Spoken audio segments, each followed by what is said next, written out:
Hello YouTube, what's going on? Today I have a ex-defensive back from St. Joe's, was once a D-back coach for Seton Hall, but you'll know him best from his time with Total Pro Sports. It's DeQwan Young. Hi DeQwan. Hey, how you doing? I'm doing good, how about you?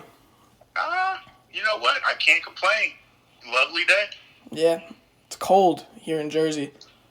It's kind of actually cold. I'm down here in Myrtle Beach. It's pretty cold down here too. Yeah. So let's get into it. How have you felt about how the XFL has started? I'm actually, it's entertaining, man. It's fun, but it's the quarterback play is outside of PJ Walker and Cardale Jones. It's bad.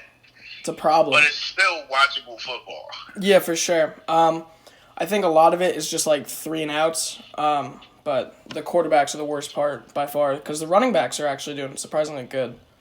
Yeah, I mean, I think the talent level is there. I mean, that's kind of like the what you get when you don't have a developmental league. You don't like the NFL still has problems with quarterbacks not being developed the right way. So yeah, I mean, you kind of die on the sword right now this first season because you got to find quarterbacks that can actually play football, and that's trouble in the major league. So in the XFL, it's definitely a problem. But if they market the hell out of PJ Walker and Cardell, it's going to be a pretty good championship, hopefully. But I mean, they're going to go through their growing pains. Yeah, 100%. How do you feel about the new NFL playoff where they're making the regular season 17 games starting in 2021, and they're adding a team to the playoffs for the playoffs? I didn't look at it completely. I know I saw 7 teams and one team gets a bye, something like that. Yeah. But I mean, I feel like now they're looking for ways to change things up and entertain people. So, I mean, people are going to do the complaining because that's just how we react now. Everything's over the top. But I would like to see how it works next year. I mean, if anything, the Lions are that much closer to get to the playoffs, hopefully. Yeah, I think also that'll make like Dallas get into the playoffs easier. A lot of teams like that. Yeah, a lot of those French teams that we always complain about not getting an opportunity. Yeah, exactly. Now I was doing a little bit of research about you, and I saw a Tough Enough audition. Do you think how serious did you go about that? Because there's a lot of jokingly ones online. I wanted to be on there. Like that was one of my biggest dreams. Like I went through. I got a casting interview after the video went viral, and I didn't hear anything back until they made the announcements on Raw that night. So it was the closest. I mean, I interviewed Ronda Rousey last summer, so those are the 2 closest times I've been to the WWE. You ever done any wrestling at all? Because there's YouTubers that do it now. Like some guy named Pulse, he started wrestling. But there's a lot of amateur wrestling they teach you and stuff. Have you ever done anything like that? I mean, I did wrestling in 7th grade. That's probably okay. The most, yeah. I could have seen you with because I watched your some of your football highlights with what was the team? It was the Johnstown Generals. I watched your 16 interception season. Mm-hmm. You had 3 in a game. That was insane. And you only played 12. You only played 12 games that season. Yeah, I was in camp with Erie, and I didn't think I was going to get an opportunity. So Johnstown was an hour and a half, 2 hours from Pittsburgh. So I hit them up, and they gave me an opportunity to play. And first game I had 2 interceptions, and then the next one I had 1, and then I think I caught 2 again. And it was oh, this is going to be a really big season. And ended up, I should have been the defensive player of the year. What I do is when I get screwed over, I make those really, really upset videos where I yell at people. So, yeah, I kind of love that. Some people just be Aaron Gordon, especially with the dunk contest, he kept it kind of laid back. But I love when people go on a rant about how they were screwed because I don't know who won Defensive Player of the Year, but I saw that it said you didn't win, and there was a controversy. Made a bunch of videos about it. But I think it's cool that you spoke your mind about it, for sure. Yeah, man.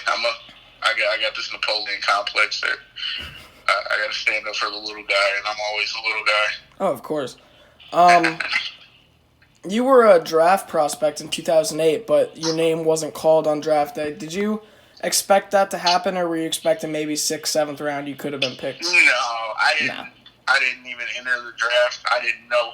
So I was a Cactus Bowl All-Star for Division II. Yeah. I was like the first rotation. And you were first team all Great Lakes football, and yeah. Yeah. So then when I went to the Cactus Bowl, I didn't really know, like, everybody. That was the year that Brandon Carr graduated, and Rob Windsor, he played arena ball. He played with the Browns a couple of times, but those, they all had agents, and I didn't know how to go about doing that. So I didn't really even enter the draft. I just hey, I'll play arena, see how far I can get with that. And I probably would have got into camp had I known what I was doing. Yeah. Pretty much everybody I played against got into camp at least. So I figured I probably would have at least been on a couple of waivers, maybe got in the CFL. But, things happen and they don't happen for a reason. Yeah, 100%. I agree with that. I kind of live by that. Things happen for a reason. Like, I was gonna be in this one place. It would have been bad if I went drugs and stuff. And then I got the flu. I got really lucky, and I'm like, things happen for a reason. Everything's for a reason. Yeah, there you go. Something that I heard you talk about in only one video about how TPS made you talk about Jared Lorenzen. You were kind of it was quick. I could tell it definitely affected you. But we never really heard how it made you feel and how it made you look at life. Did it make you look at life a little bit different when you ended his career? Yeah, because I would always get the jokes from my friends about it, and it's like I feel kind of like a part of the blame, but I was just playing football.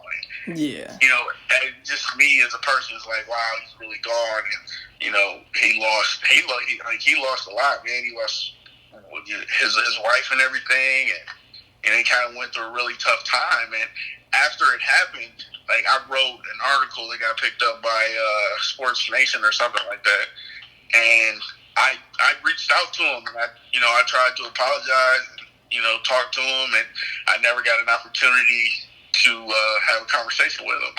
So it's like I understand where he was coming from by not wanting to talk to me, but that's just a part of life, and I hope whatever he was going through and struggling with at the time is at peace now. But I think that the way that they kind of when I got the script, I said, why are you giving me this to read? And then I read it, I recorded it, and then I said, I'm not turning it in. And, they kind of said, oh, well, we didn't really pay attention to who we gave the script to. I was like, come on, man.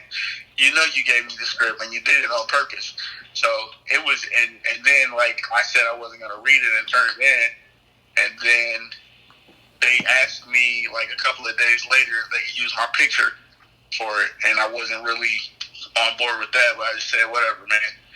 And it came out the way it came out. And, they made it look like I was 100% responsible for him, not being here anymore. That's pretty bold to say.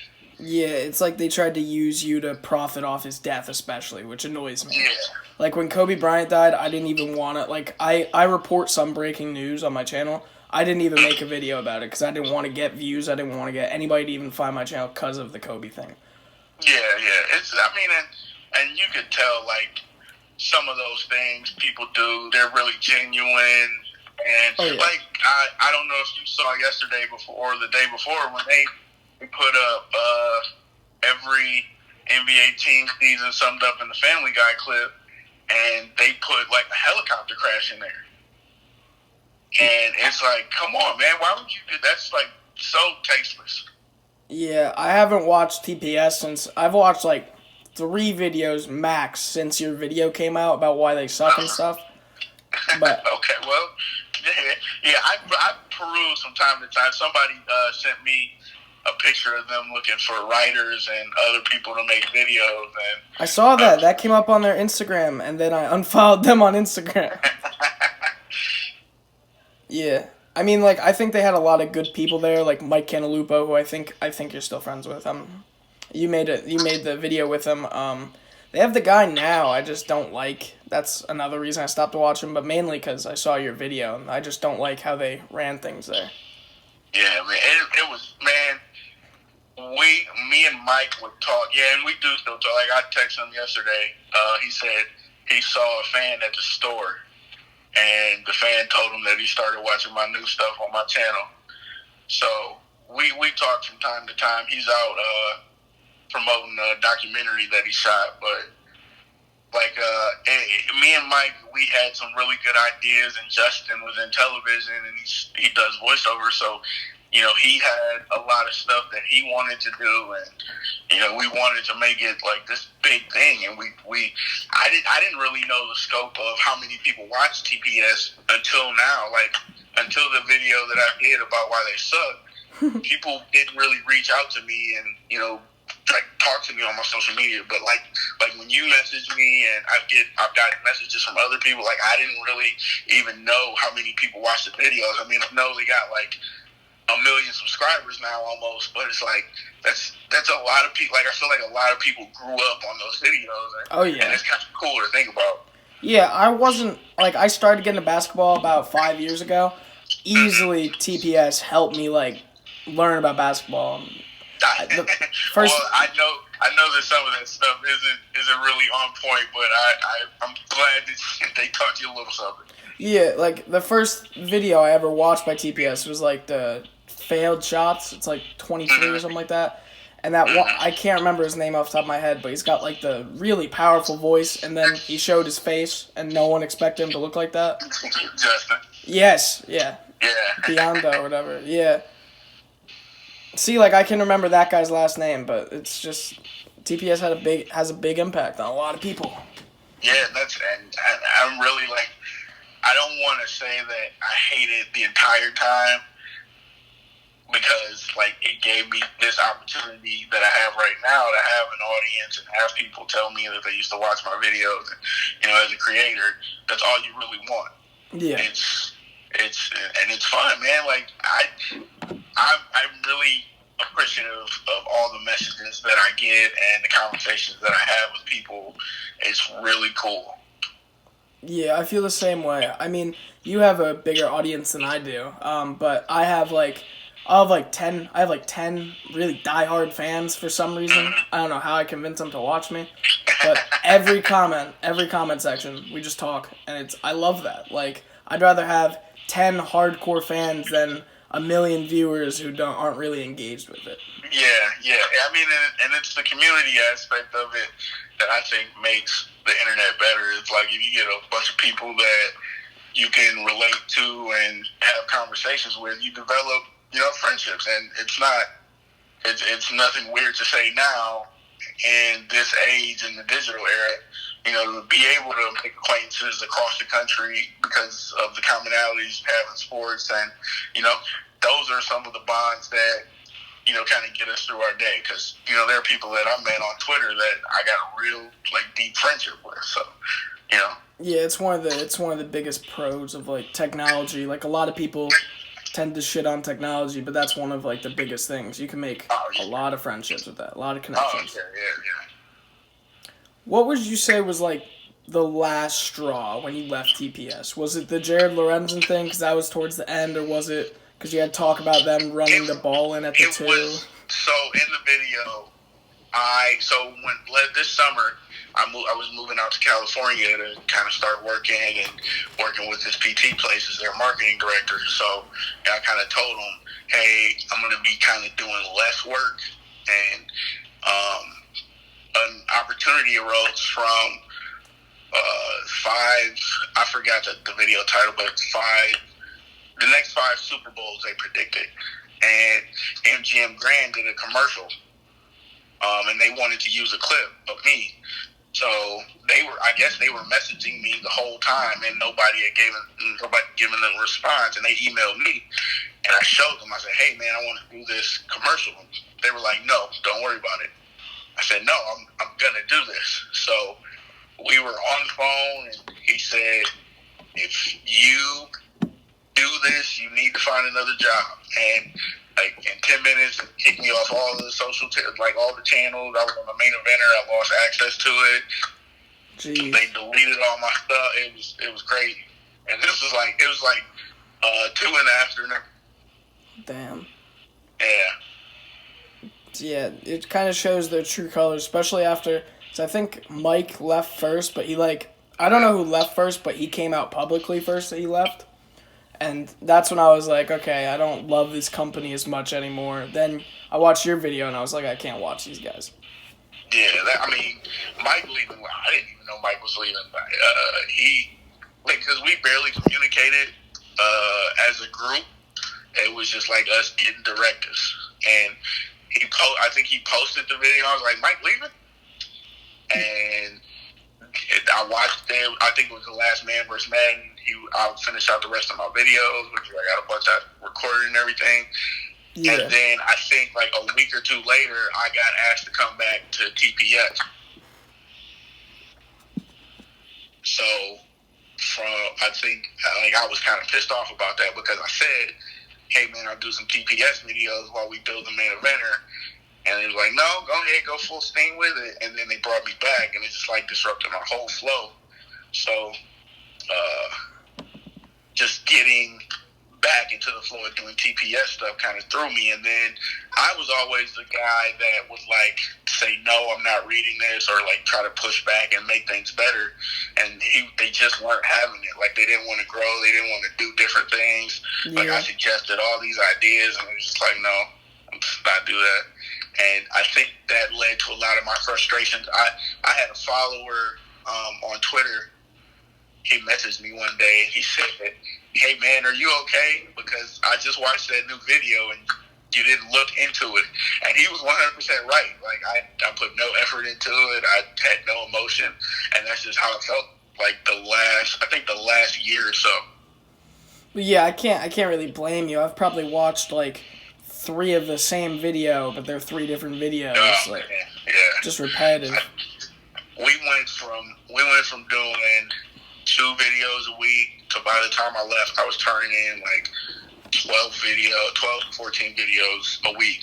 Jeez. Whether it be like I would edit 4, and then they would edit the other 8 and send them to another editor and cut it up, and it was just like content upon like everybody knows I hate that Seattle Seahawks play, but like it's just the whole damn just copy paste. I was like, didn't I just do this video already? Yeah, for real. I heard that about the second and goal, third and goal in the 2, like over 100 times. You talked about the main eventer a little bit. That was like that was the TPS side channel that was just about wrestling, right? Yes. So I was into wrestling for years when I was little. That was like the first sport I watched. I just started to watch some of your new stuff. I watched I can't remember what the video. You posted a video about wrestling recently though, and I watched it. Probably the Edge one. That's exactly what it was. It's exactly what it was. And I'm trying to get back into wrestling. I grew out of it for a couple of years, but TPS definitely kept me in it for a while. And wrestling. I mean, it's like I call it half a sport, half acting because like it really is creative, and it like definitely opened up some creativity for me. I kind of learned I used to do stand-up comedy. I learned how to talk in front of people because I would shoot promos in my room as a joke when I was little. Oh, yeah, that's fine. And I feel like... Go ahead. I feel like it just opens up all these possibilities, and a lot of people shit on wrestling for no reason.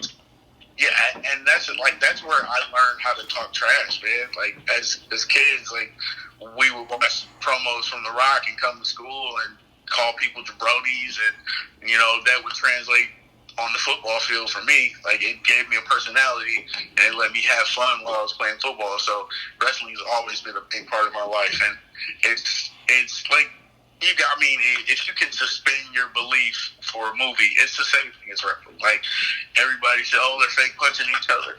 Well, so are Arnold Schwarzenegger and Sylvester Stallone in the movies and everything. Like, come on, if you know you're watching entertainment, be entertained. Exactly. I understand the ending is like fixed, but they do a lot of crazy stuff. They're probably one of the craziest athletes in any sport because they don't have an off season. It's every week. It's insane what they do. Yeah, man, athleticism is awesome. Like, when I met Rhonda, it was kind of like really surreal. Like, I don't get starstruck, but I was kind of like taken aback by her presence because, like, I didn't want to piss her off because I didn't really know how she was. But she's like one of the coolest people I ever met in my life. She's just chill, and she has fun, and she doesn't, like, she knows when to be serious and when not to be serious. So, I actually interviewed Luke Harper too, and like, they're really cool people, and